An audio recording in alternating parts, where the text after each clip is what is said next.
7h-10h sur Radio Courtoisie, suivez la ligne droite. Et on retrouve Sophie Mageran pour cette chronique voyage en partenariat avec l'agence Odeya. Bonjour Sophie Mageran. Bonjour Liselotte. Et donc, merci d'être avec nous ce matin. On va se transporter aujourd'hui dans la région des lacs, en Italie. Absolument, on ne quitte pas la péninsule italienne. Mais je crois, chère Liselotte, qu'en ce mois de février, on a quand même besoin un peu de soleil, de changer d'air. On ne se lasse jamais d'Italie. Et de montagne. Donc là, c'est la destination parfaite. Et on ne se lasse jamais de cette destination italienne. Et effectivement, c'est vrai que les lacs italiens, c'est une région absolument splendide et à découvrir au printemps. Notamment fin avril. Comme ça, c'est très bien, du 22 au 27 avril. Pourquoi ? Parce que les jardins sont en fleurs. Vous avez encore la neige sur les cimes des Alpes. Et vous avez tous ces lacs qui méritent véritablement d'être découverts les uns après les autres. Et donc, c'est un très, très joli voyage, un très joli circuit qui a lieu chaque année à ces dates-là et qui remporte un grand succès. Et tout le monde revient absolument emballé de ce voyage dans les lacs italiens. Alors, comment faire ? Eh bien, c'est très simple. Il faut partir de Paris ou d'ailleurs, en tout cas, atterrir à Milan. On prend le soin de découvrir Milan, quand même, qui est la capitale de cette région, la capitale industrielle ou en tout cas économique de l'Italie en général et spécifiquement du nord de l'Italie. Et on découvre et on va visiter le Duomo, la fameuse cathédrale. On monte même sur le toit du Duomo. C'est absolument extraordinaire. On a une vue sur toute la dentelle, si vous voulez, de sculpture, mais aussi sur tous les alentours de Milan. Et puis, on visite aussi l'église Saint-Ambroise. Saint-Ambroise qui a été cet évêque de Milan qui grande personnalité et qui fait partie de ces pères de l'Église auprès duquel un certain Saint Augustin s'est converti avec sa mère qui l'a poussé, la Sainte Monique, qui ne lâchait pas son fiston là, qui l'avait rejoint donc jusqu'à Milan.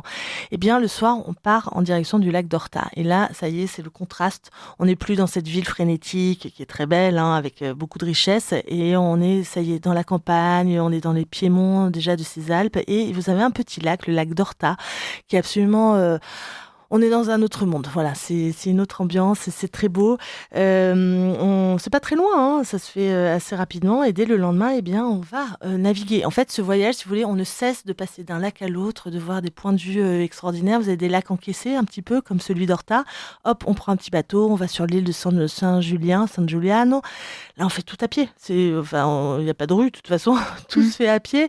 On déjeune là, vous avez une très belle église, on revient sur le continent, on reprend la route et là, on arrive sur le lac majeur, qui est le lac principal, qui est très haut, lui, qui est beaucoup plus en altitude, beaucoup plus ouvert, avec beaucoup moins encaissé, absolument pas du tout encaissé d'ailleurs. Et donc, c'est magnifique. Et dès notre arrivée, on visite la Villa Pallavicino, qui est une résidence néoclassique et qui est sur les côtes du lac avec un énorme parc de très très beaux jardins, très belles fleurs. Ça c'est extraordinaire. Une très belle chanson de Mort Schumann sur le lac majeur et qui dépeint assez bien l'ambiance dont vous nous parlez en ce moment. On l'écoutera. Voilà, avec chers grand plaisir. auditeurs, si vous la connaissez, ça ne fera qu'accentuer l'envie que vous devez avoir en ce moment. Et donc, je vous laisse continuer, Sophie Mageran. Parce que sur le lac majeur, merci pour cette... j'irai voir moi-même, j'irai écouter en tout cas.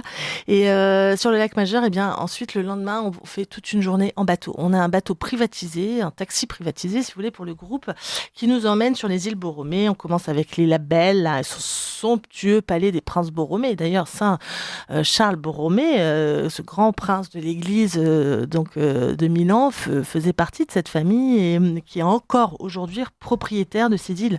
Ça, c'est extraordinaire. Toutes ces propriétés dont je vous parle, qui sont entretenues magnifiquement, etc., ce sont des propriétés privées qui appartiennent aux mêmes familles depuis 500 ans, 600 ans. Et donc, ça, on n'a pas l'habitude en France. Nous, tout est étatisé, tout est... Voilà. Non, là, ça appartient aux familles. Il n'y a pas eu de rupture, il n'y a pas eu de révolution, il n'y a pas eu de tête coupée, il n'y a pas eu de casse.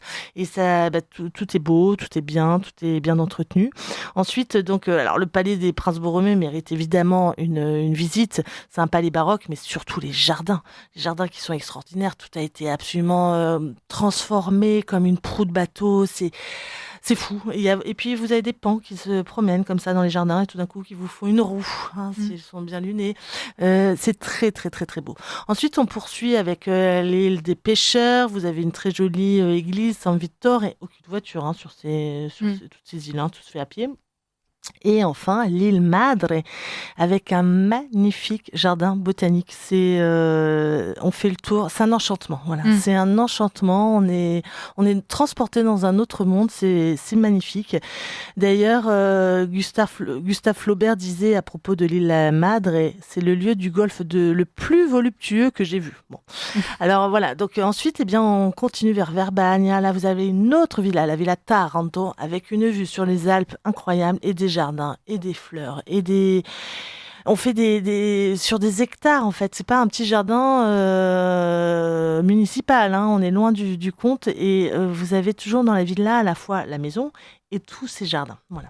Et puis après, le lendemain, le 4e jour, on se déplace. On va vers du lac Majeur, on va vers Locarno. On passe en Suisse au lac de Lugano et on arrive au lac de Côme. Voyons, on voit tous ces lacs. Ces fameux lacs. C'est très très beau. On va devoir couper Sophie Magerand, mais apparemment le programme est encore riche. Donc, chers auditeurs, si ça vous intéresse, vous pouvez vous rendre sur le site de l'agence de voyage Odeya.